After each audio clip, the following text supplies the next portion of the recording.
భూంపల్లి చేగుంట ప్రధాన రహదారి పక్కన ప్రజాధనంతో నిర్మించిన మోరీ నాసిరకం పనుల వల్ల తక్కువ కాలంలోనే కూలిపోయింది. దీనివల్ల వర్షం వస్తే రోడ్డుపై నీరు నిలిచి వాహనదారులు, పాదచారులు తీవ్ర ఇబ్బందులు పడుతున్నారు. అధికారులు వెంటనే స్పందించి బాధ్యులపై చర్యలు తీసుకోవాలని, మోరిని నాణ్యతతో పునర్నిర్మించాలని గ్రామస్తులు డిమాండ్ చేస్తున్నారు.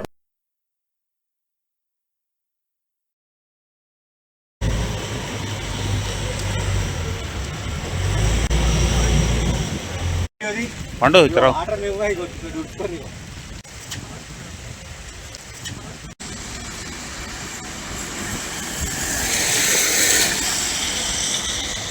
రమ్మ ఓలు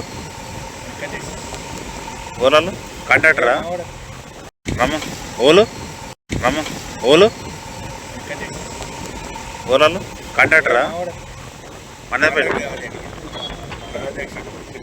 రమ్మ తప్పు కాదు ఇది, ఏదైనా కానీ తప్పే.